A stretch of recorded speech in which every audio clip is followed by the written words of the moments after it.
This episode is brought to you by Netflix. So Netflix is basically Santa this year. 2 NFL games on Christmas Day, streaming live. At 1 p.m. Eastern, it's Cowboys, Commanders. Then at 4:30, you've got Lions, Vikings. Midwest football, playoff stakes, and probably some snow. Watching holiday football is a tradition the whole family can enjoy. Open some gifts, grab some food, settle in, and watch NFL Live on Netflix this Christmas Day. Introducing Meta Ray-Ban Display, the world's most advanced AI glasses. With a full color display built into the lens of the glasses, it's there when you need it and gone when you don't.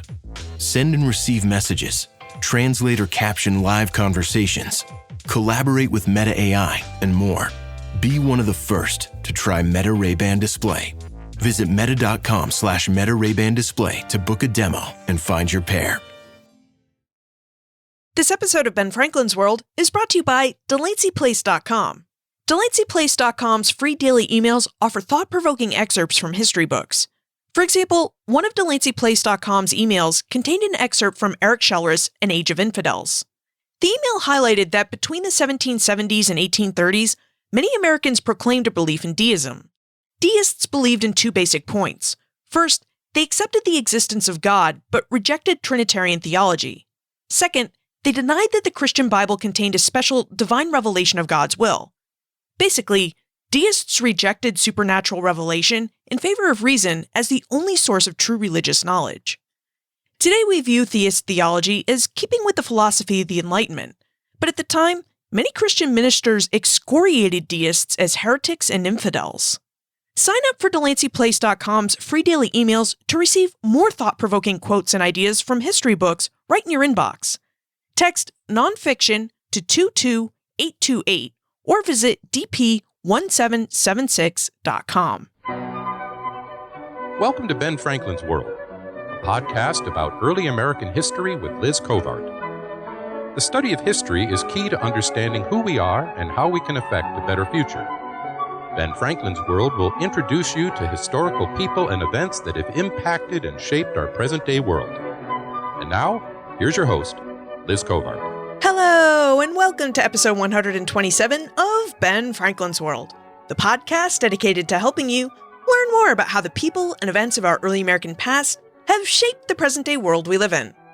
In many ways, the Enlightenment gave birth to the United States. Enlightened ideas informed protests over imperial taxation and governance, and over whether there should be an American bishop. The Enlightenment is an important period for us to understand if we're truly to understand early America, and yet, it often seems like trying to grapple with the Enlightenment is easier said than done. It was such a complex event that many of the books written about it offer different definitions of what it even was. So today, we're going to take another go at trying to better understand the Enlightenment. Carolyn Winterer, a professor of history at Stanford University and author of American Enlightenments, Pursuing Happiness in the Age of Reason, is going to take us through her ideas about the Enlightenment and how it influenced early America. During our conversation, Carolyn reveals what the Enlightenment was and when it took place, the Republic of Letters and Americans' participation in that republic, and details about the different enlightened fields of study that Americans helped to develop and participated in. But first, thank you for listening to Ben Franklin's World each week and for considering the ideas of its guest historians. You really helped the show grow in size, and you've enriched my life in so many ways with all the history and ideas you share with me in your emails, tweets, and Facebook posts. I know you really value this podcast, and I just wanted to take a moment to let you know that I appreciate you too. Okay, let's dig into our historical adventure. Are you ready to explore the ideas and events of the American Enlightenment? Allow me to introduce you to our guest historian. With tidings and wisdom to share about our early American past, here is this week's special guest.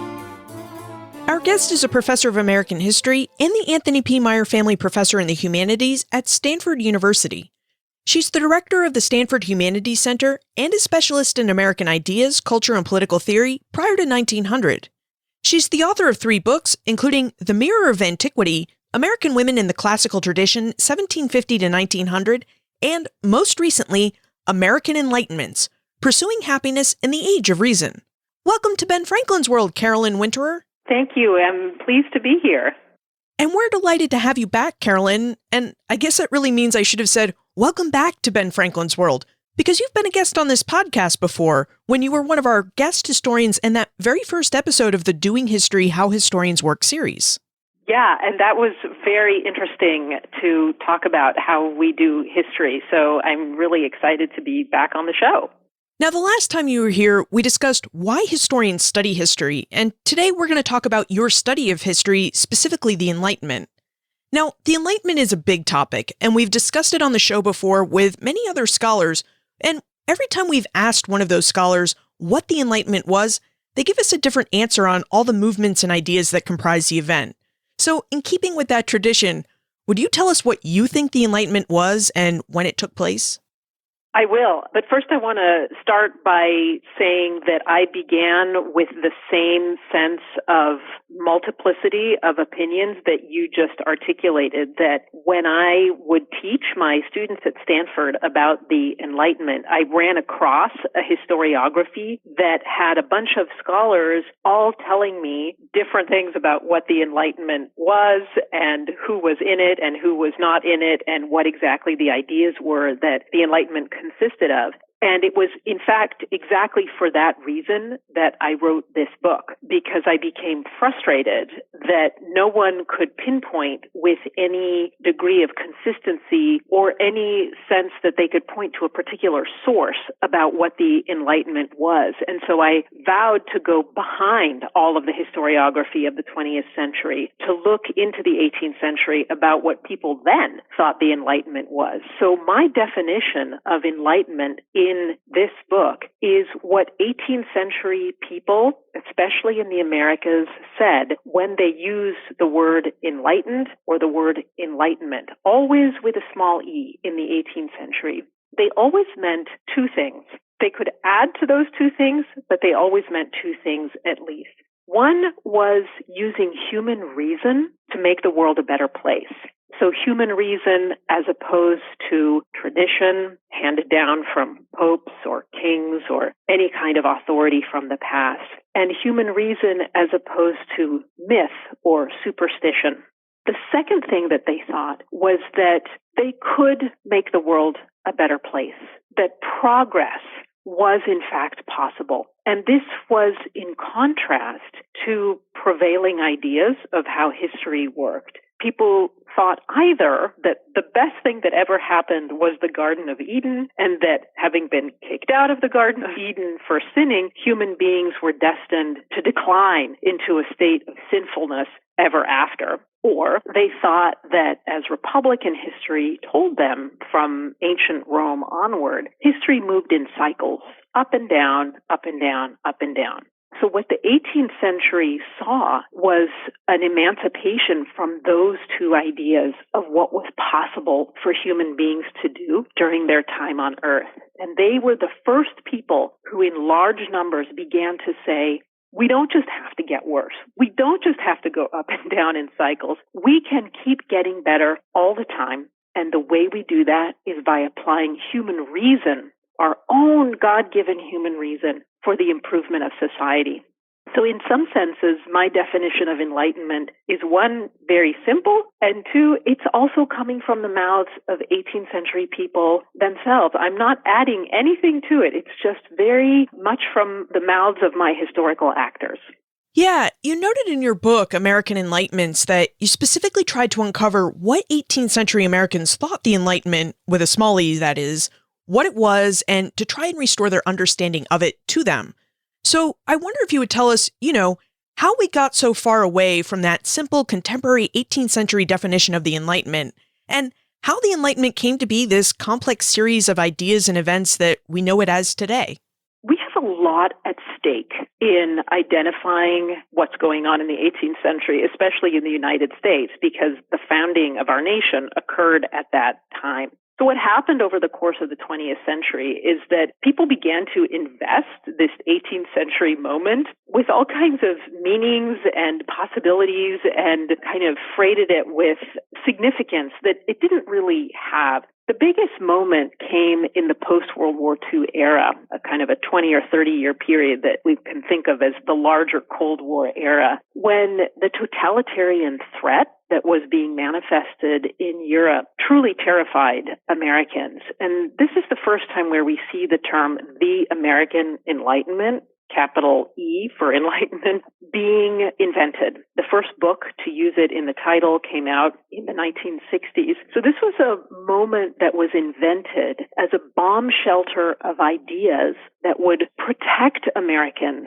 from the ideological menace that was being manifested in the aftermath of Nazi Europe, fascist Italy, and of course the ongoing threat of totalitarian Russia. And what American scholars and opinion makers, even artists at that time were saying was that from the very founding moment of the United States, there was a heritage of freedom and democracy that would essentially vaccinate Americans from the kind of dark thought control going on in mid-20th century Europe. Now, your listeners who know the 18th century will know that the words freedom and democracy are not really the words that 18th century people thought in. They thought about liberty and they thought about republics, but they didn't really think about freedom and democracy. Those are the words and ideas of a later era. So the concept of the American Enlightenment, capital T, capital A, capital E, was invented in the middle of the 20th century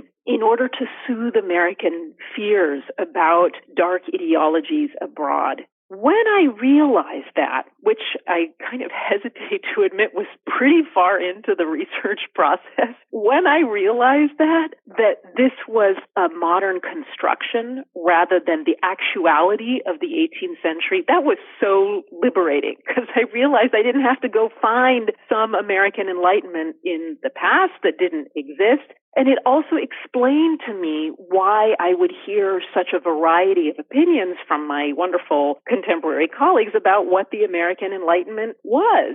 They could just say whatever they wanted that it was. So what I wanted to do was to scrape away those barnacles and just go back with a microphone into the 18th century and ask the people there, hey, when you want to become enlightened, what is it that you're trying to do? So I listened to them, and the chapters in the book actually emerged from the topics of conversation that 18th century people themselves talked about when they talked about becoming enlightened.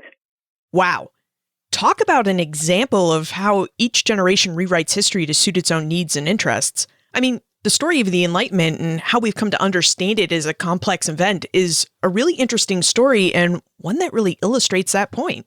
Yeah, exactly. And, this is actually a larger challenge for historians today. We are now 50 years out of the Cold War era. And I submit to your listeners that this is a wonderful moment for reevaluating a lot of the scholarship of the mid-20th century and the ways in which the Cold War and its anxieties helped to shape a huge number of historical inquiries. We're now far enough away that we can begin to see the way the Cold War kind of imposed its anxieties onto scholarship. And so this book would form part of that reevaluation. Now, in your book, American Enlightenments, you talk about something called the Republic of Letters. And you tell us that Americans use the Republic of Letters as an avenue to participate in the Enlightenment. So I wonder if you would tell us about the Republic of Letters and about how Americans participated in it.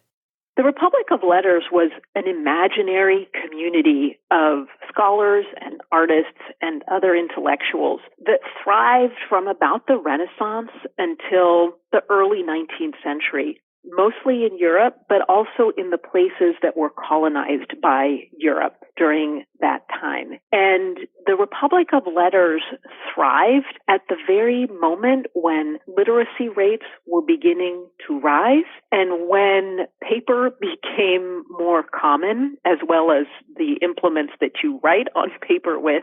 So this was the great age of the letter, in which scholars and opinion makers could form a community of individuals who communicated with one another, often over vast distances, thanks to improvements in shipping, about a variety of matters that didn't always involve matters of state or matters of religion. the two big actors in the early modern world are always monarchies and other state apparatuses and the church. And what we see forming around these big things, like little mammals scurrying at the feet of the dinosaurs, is a community of people who began to make inquiries into the world around them. This is the age of the scientific revolution. It's the age of the expansion of the arts, of symphonies, of all of these things. This is the Republic of Letters.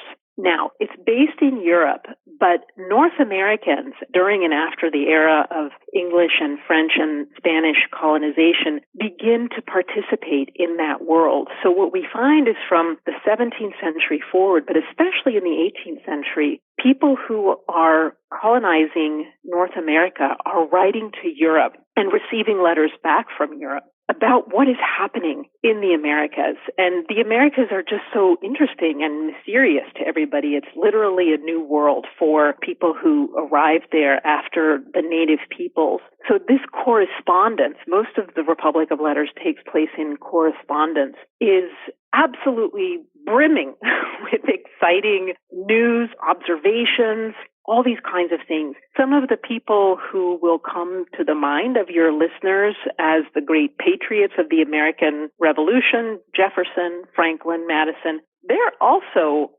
mega participants in the Republic of Letters. Franklin, for example, sent and received over 20,000 letters over the course of his life. Any one of these letters is exemplary of the kinds of things people talked about in the Republic of Letters. So since I was trying to talk about the conversations in which people try to improve themselves through human reason over the course of the 17th and 18th centuries, I was looking at this wonderful and rich correspondence that often actually included objects as well. People didn't just send letters, they sent stuff with their letters, like caterpillars or pieces of wood or antlers or funny things from the Americas that they thought would be interesting to people in Europe. So one of the great historiographical interventions that this particular book makes is to say that enlightened thinkers were not based in Europe and then diffused outward to bring their wisdom to the Americas. What I saw through these letters was that enlightenment was a transatlantic process that did not diffuse from any one single area, but that was a constant multi-centered conversation in Europe, in the Americas. People were writing back and forth and exchanging the kind of data and information that was necessary to use human reason to make the world a better place. Could we look more practically at how the Republic of Letters worked? How did someone like Madison, Jefferson, or Franklin get involved with exchanging ideas with Europeans? Because it seems like Americans may have written more letters to Europeans than they did to each other. Yeah, well, that's a wonderful observation. So we have to remember that colonial British America, we should say, is the fringe of an enormous empire whose base is London. So before the American Revolution, in fact, if you were a colonist in one of the 13 colonies, you didn't have a ton of communication between the colonies. That came later with U.S. nationalism. You wrote to the center of the empire. You wrote to London. So somebody like Ben Franklin becomes a colonial agent, is naturally a creature of London. And he, in fact, spends nearly 20 years there between 1757 and 1775. So the key to access in the Republic of Letters is to get to one of these great intellectual and political centers in Europe. So that would be, if you're a British American, it's London. It's one of the largest cities in the world. 750,000 people live in London, as opposed to the largest cities. We can't even call them cities. They're towns in British America, which have, about 20,000 people. So someone like Franklin not only himself writes to London and then goes and lives in London, and this is critical for answering your question, he becomes a node for other people to become involved in the Republic of Letters. So when you read the letters that are going to Benjamin Franklin during his time in London, a number of them are saying, hey, Ben, could you please also introduce my nephew so-and-so to this other famous figure, say David Hume, who he gets to know while he's in London. And the same thing happens after Franklin goes to Paris. He makes a couple of visits to Paris. We see the same pattern when John Adams and Thomas Jefferson reside in Paris, is that they become nodes for connecting other Americans to the Republic of Letters. So it's a highly personalized method of engagement with the centers of the Republic. And it's really, really important to have that kind of face-to-face contact with people, just like today, and a lot of the online platforms that we use for social networking, in fact, in some ways were pioneered in the 18th century. The importance of face-to-face contact, and like Facebook is an example of that. When we've explored other issues of 18th century trade, our guests have told us about the Navigation Acts and how those acts work to keep British Americans trading solely with the British Empire. And, of course, we know that the Navigation Acts weren't 100% effective because there was a lot of smuggling that took place. Speaking now of the 18th century trade in ideas, were any of the Americans' ideas kind of smuggled, for lack of a better term, to Enlightenment thinkers in other European countries? Or did Americans trade their ideas solely with enlightened thinkers in Great Britain? Yeah, lots of smuggling of ideas. Ideas are easier to smuggle than than other things like munitions. So, right, the thing that happens is that ideas from the Americas get moved into London, and then from London, they are translated into the major European languages. So Latin is still the language of international scholarly communication. So you'll get a figure like James Logan of the Mid-Atlantic region who writes to London about a scientific matter, and his book is translated into Latin for consumption on the continent. So the books get translated into French, into Spanish, into German, and we see that ideas begin to pop up in unlikely places very far from their point of origin, and then, as ideas always do, to move into unexpected directions. So yes, there is idea smuggling, I like your term, during this moment. Now that we have a good idea of how the Enlightenment worked, at least in terms of how ideas were exchanged, let's explore some of the ideas that Americans and Europeans were talking about. Geology is a science that developed during the Enlightenment. Carolyn, would you tell us about the birth of the field of geology? What about earth science fascinated men and women of the 18th century? Well, earth science fascinated people because the Bible begins with earth science. Genesis is geology at this time. So God creates the earth, puts people on it, they sin, he sends a huge flood that is described in Genesis to wipe out the sinful people. Now, this is the geology narrative that is 100% accepted in the 18th century. Now, the place of the New World is very, very ambiguous in the flood narrative in Genesis because the Americans are not mentioned in the Bible, nor are the American Indians mentioned in the Bible. And so when British people come to North America, they look around and they say, I wonder what this is. And they imagine that, in fact, the New World was literally new, that it came out of the waters imagined in the Bible, in the biblical flood last. And they had all kinds of ideas that emerged out of that fact. They couldn't figure out what responsibility the Indians had for the flood, since the Bible is silent on that matter. What happens over the course of the 18th century is that they begin to look around themselves at the geological features of the Americas, specifically the Appalachian Mountains, which are the western barrier during the 18th century to British colonization. And they see strange things.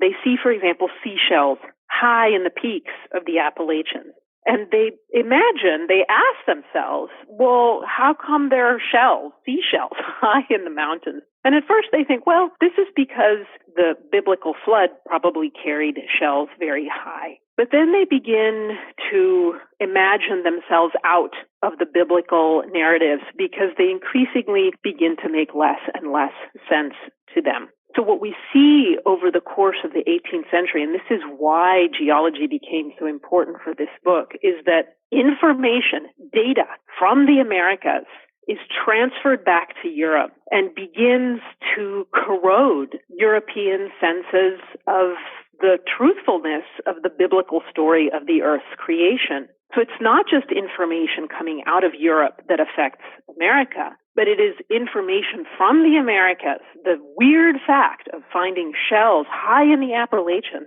that stuns European scientists and helps them on their road to enlightenment as well. So that chapter is really critical for establishing the major thesis of the book, which is that it's always this transatlantic conversation of information gathering and information sharing that helps to move people away from what increasingly began to be called superstition, the stories of the Bible that had explained the world to people for so many hundreds of years. So it sounds like in many ways, religion was a starting point, or I guess I should say Christian religion was a starting point for many who wanted to get involved with the Enlightenment and learn more about the world around them. Yes.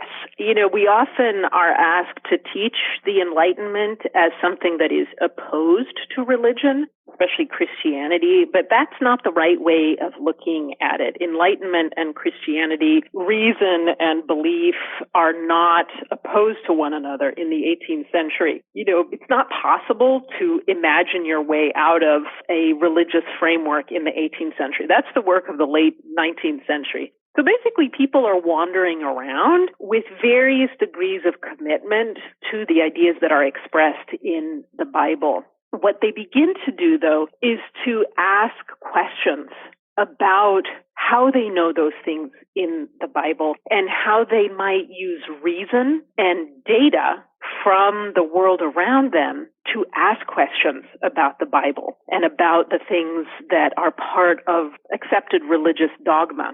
But they're always working within a framework that says, at the very least, that there is a God and that he created the earth probably at some point, and this is a very enlightened way of looking at it, that he created laws about how the physical world works, and that then he kind of stepped back and now is allowing those laws to take place. And someone like Newton finds those laws and says, this is how objects move through space, and it's always going to work like this. But they had no doubt that it was God who had created those laws. So we have to be very, very careful when we're working in the 18th century to remember that they're, for the most part, not anti-religious, but they are trying to expand the grounds of engagement with the body of belief and thought that we call religion. That makes a lot of sense, because when we look at who participated in the Enlightenment, at least on the American side, there were many clergymen who participated by trying to answer questions about the world they lived in. Like ministers Cotton Mather and John Winthrop. Yeah, they're on the very, very early end, and they themselves actually didn't really use the terms enlightened or enlightenment because they were so much on the early end of things. But yeah, Cotton Mather is a classic example. He was very, very engaged with what was going on in the Royal Society in London, which is like the National Science Foundation of 17th century and 18th century England. And for him, as for Jonathan Edwards, the great theologian, the natural world was an opportunity not just for scientific inquiry, looking at the ways, as Jonathan Edwards did, that a spider could fly in Newtonian fashion through the air, but that this was an occasion to ponder the wondrousness of the deity. There's a wonderful quotation from Cotton Mather where he's thinking about ants, the little black ants, A-N-T-S, and he says, "Oh, great God, I am astonished. I am astonished." And that's his scientific conclusion after studying the ants, that he is astonished at the wondrousness of the deity in presenting this world to us. So that's really critical as you kind of move into the 18th century, is to remember that there's no opposition between religion and enlightenment. It's just a new way of imagining what religion and a religious outlook might be. And as participants in the Enlightenment reimagined what a religious outlook might have looked like during this period, they were also trying to figure out what role Native Americans may have played in biblical stories like Noah's flood, just as you mentioned earlier. And one of the questions that many participants in the Enlightenment asked about Native Americans was whether they had ever been enlightened. So, Carolyn, why don't we now address what 18th century Americans and Europeans thought about what made some people enlightened and why they questioned whether Native Americans had ever been enlightened? Yeah, well, they wondered because it said something about themselves, about British Americans. So the reigning wisdom from Europe about the newness of the Americas, that they had come last out of the flood waters, was that because of this, the climate of all of the Americas was cold and wet. Like one is when one comes out of the bath, right? You're cold and wet because you just came out of the water. And because of that, all life forms, humans, plants, and animals, were stunted in the Americas. Don't ask me the reasoning process here, but this is what they thought. This was what somebody like Montesquieu, a great thinker of the 18th century, thought. And so British Americans, French Americans, Spanish Americans approached the Americas with this idea that there were these mysterious peoples already there who were lower life forms because they grew up in this cold and wet climate. And therefore, Europeans who spent time in the Americas would probably degenerate as well. This was a huge fear among British American colonists in the 18th century. It was a fear that dogged the American revolutionaries. How could they ever found a new republic, given that the climate of the Americas was going to condemn all of their efforts to be stunted little plants? So what they needed to do was to find an example of American Indians who had not withered in the American climate. Now, they had enormous contempt for what they thought of as the wandering tribes of the North American Indians. What they needed were Indians who they thought of, and I'm using their terminology here, they thought of as closely replicating civilized European society. And they found those Indians among the Aztecs. So British Americans in the late 18th century became fascinated by Aztec civilization. They were the ones who coined the term Aztec. Before that time, they called them the ancient Mexicans. So Aztec is an Enlightenment term to dignify the urban societies of Mesoamerica with the appellation of civilized, in order, in part, to counter European suspicions that when you came to the Americas, the climate would make you degenerate. So Aztec civilization became an object of interest and wonder and excitement, and it's a kind of interest that has stayed with us to this day. And what the book does is to resurrect some of the many reasons why the Aztecs and the various societies around the Aztecs became so exciting to British American revolutionaries. How did Americans and Europeans go about researching their questions about the Nahuatl or Aztec peoples of Mexico? Were there archives that they could go and visit and look at documentation or objects left behind by the Nahuatl? I mean, how did they conduct historical research in the 18th century? Yeah, so there were archives. The Nahuatl peoples left behind many, many, many manuscripts. The most colorful ones that, in the opinion of Europeans, were the most beautiful, were packed up and shipped to Europe. So even today, we have the aftermath of the Enlightenment playing out, which is that some of the most famous Aztec codexes or codices are not in the Americas, they are in European archives. So, for example, the Codex Mendoza of the 16th century is in the Bodleian Library in Oxford rather than in Mexico City. So there is an enormous written corpus that emerges out of Mesoamerica as compared to the relatively sparse written corpus that comes out of North American Indian remains. So what happens in the 17th and 18th century is that those Mexican manuscripts and artworks are shipped to Europe. They are published and translated and put into broad circulation in the Republic of Letters. So John Adams and Thomas Jefferson and others have examples of some of these Mesoamerican manuscripts in their own libraries.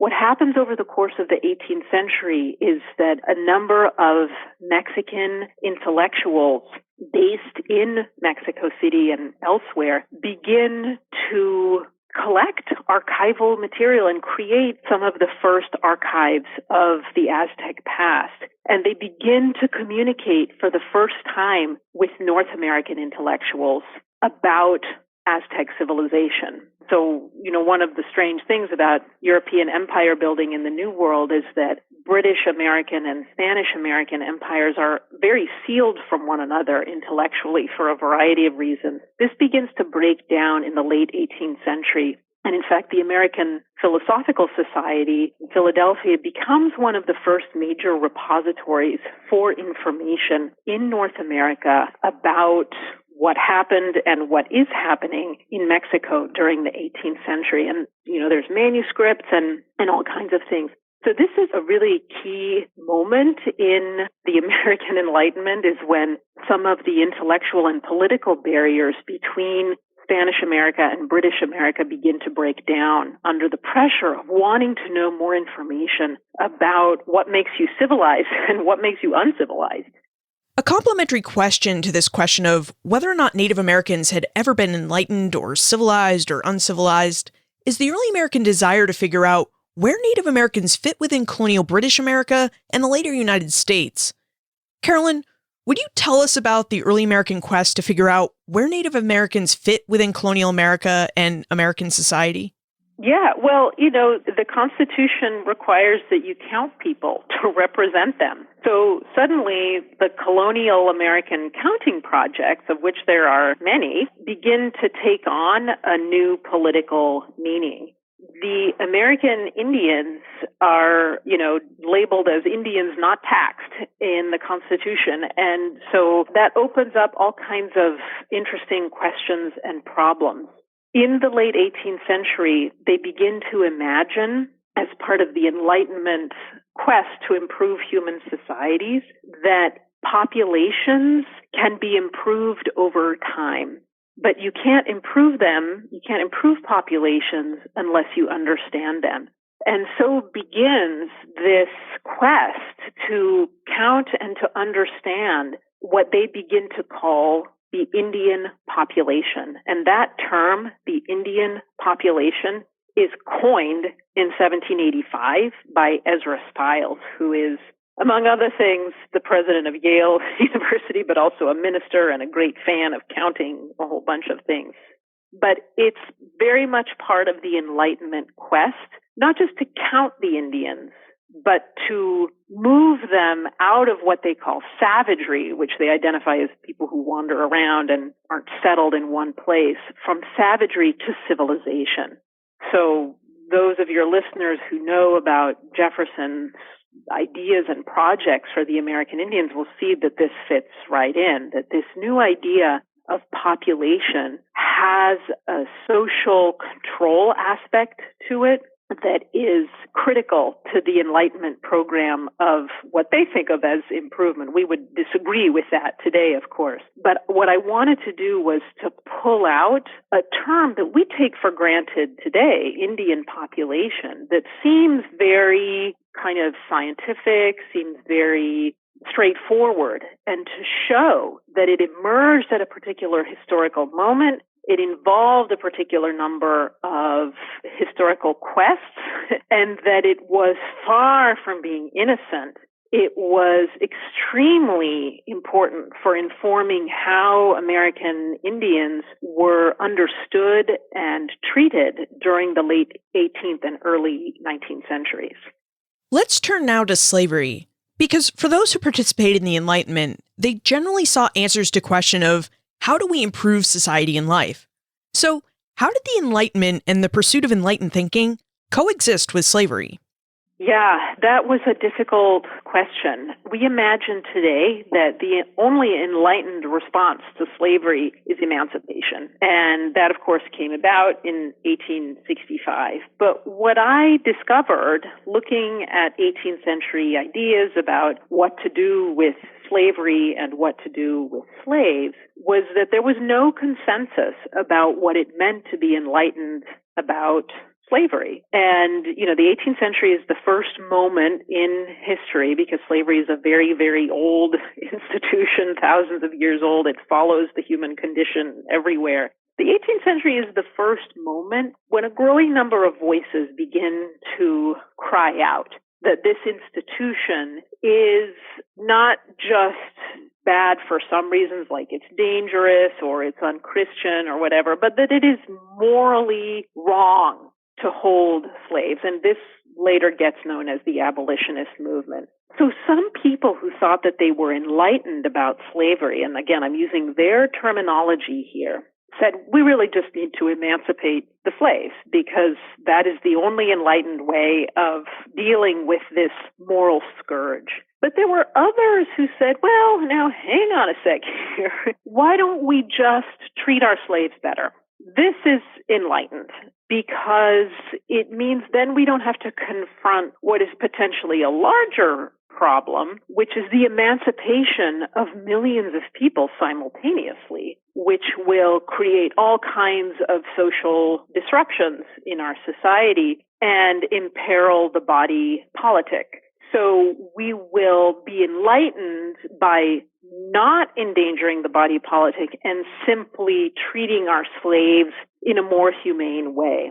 So what the chapter on slavery does is to show that self-described quest to become more enlightened about the institution of slavery did not obviously lead to the abolitionist movement of the 19th century and to the emancipation of 4 million slaves after the Civil War. That there were a number of kind of unexplored side routes that people took to try to figure out what to them it meant to be enlightened about slavery.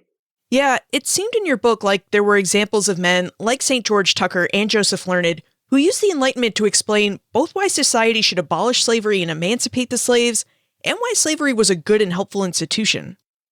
Yeah, exactly. It's really important to recover for historians the multiplicity of attitudes towards things. You're not just pro-slavery or anti-slavery, in the 18th and 19th centuries. There are all kinds of nuanced responses to the condition of enslavement. It was harder to capture the voices of enslaved peoples themselves in the 18th century because there were, all kinds of forced illiteracy issues, and I could only go with what people were writing. So that was more difficult to capture. But there were ideas, for example, that, one might emancipate slaves in Virginia, but then just sort of move everybody into the new cotton kingdom of the South. And then everybody being white America would profit from this new social configuration of slavery and emancipation. So I wanted to add texture and nuance to the conversation of enlightenment and what that meant in the 18th century. And boy, slavery turned out to be a great prism for doing that.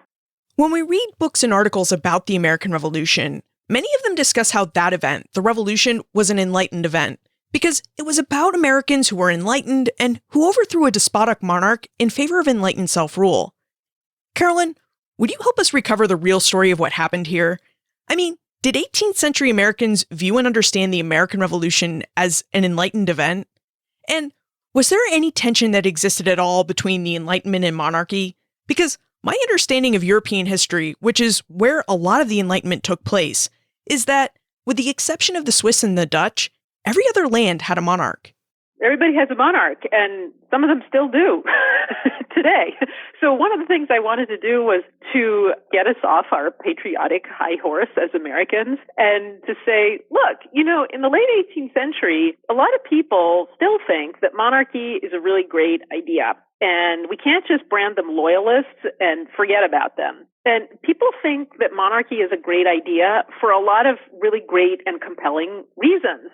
For example, monarchs control enormous armies and navies very, very effectively. And before the great age of universities and private foundations, they are the great promoters of the arts and of learning. And Americans recognize this in the late 18th century. So the first thing to know is that the American Revolution was not understood by its practitioners as enlightened until after the fact. What they would do is they would do something and then they would look at it, like, write the Declaration of Independence, look at it a few years later and say, well, wasn't that an enlightened thing to do? So Enlightenment was the kind of framework for historical understanding that was imposed after the fact by the revolutionaries on the thing that they had just done, in part because they were very unsure about whether what they had just done was really a good idea or not. So I wanted to recapture the depth of commitment to the idea of monarchy as a means of enlightenment.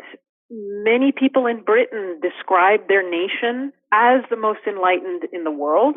So did people in France up until the French Revolution. And then thereafter, after the reinstatement of a monarchy in the form of Napoleon. So I wanted to show that it wasn't necessarily clear to anybody, whether in Europe or the New United States, that a republican government was more enlightened than a monarchy. What I found was that people saw it as a series of trade-offs, and they were very unclear about whether a republic or a monarchy was the best means of achieving personal enlightenment and the enlightenment of a whole society. So there's this kind of extraordinary debate in the U.S. House of Representatives in late 1796, in which they literally spend 2 days debating whether it's okay to call the U.S. the most enlightened nation in the world. And they were really worried. First of all, they didn't know if it was true. And second, they were really worried that the Europeans would be angry at them for saying this and that they would come and,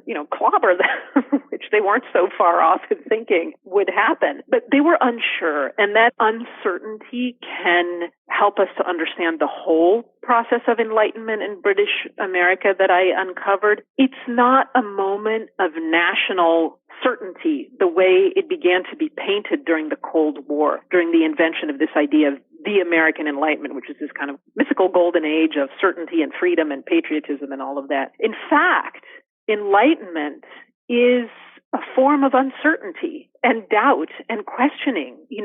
Who am I now? Who can I become? How can I know if I am becoming more enlightened? What else can I be doing? How do I know when I have become completely enlightened? These were questions that they had, and these were questions that the book tries to recapture, and I think can be useful for our own national self-understanding today, that we're not a nation founded on certainty about our Republican principles. We're a nation founded on open discussion of what makes a better society and polity. I think that's a much more powerful takeaway from the 18th century than the kind of pious certainty that everything was all decided and understood. So that final chapter is really important for understanding all of Enlightenment in British America.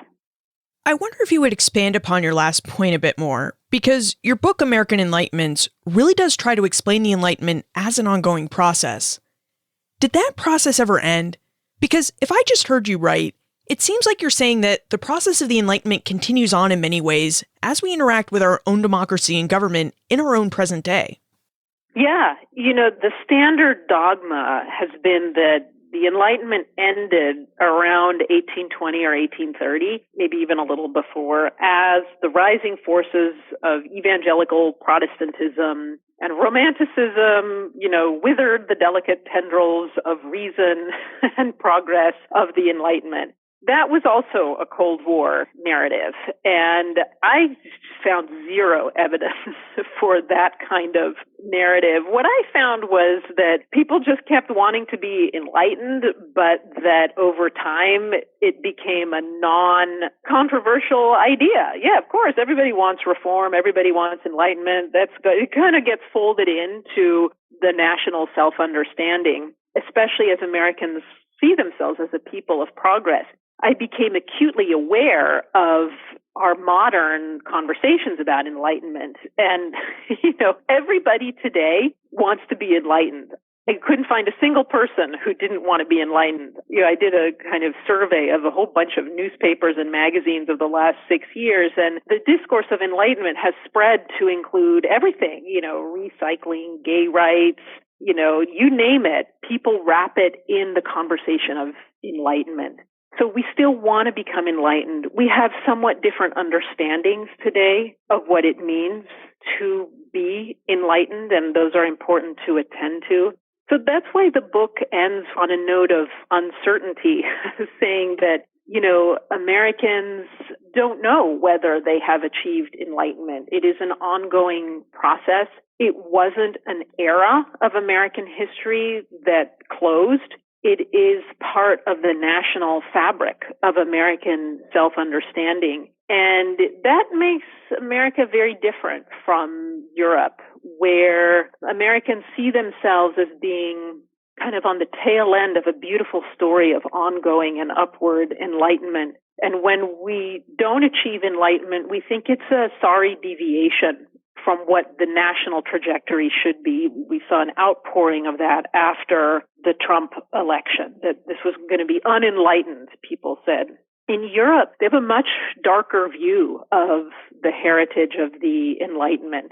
So even though I'm not a big believer in American exceptionalism, this is one aspect of the American experience that sets them off from Europe, is this national optimism that is born in the 18th century and that Americans hold on to today, sometimes against a lot of countervailing evidence.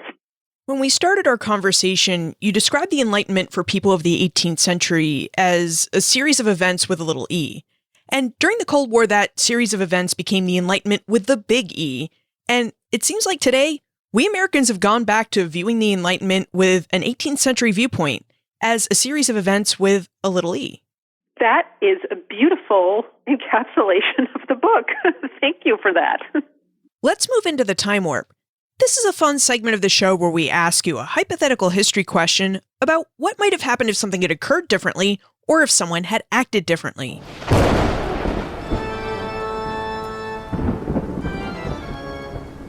The time warp.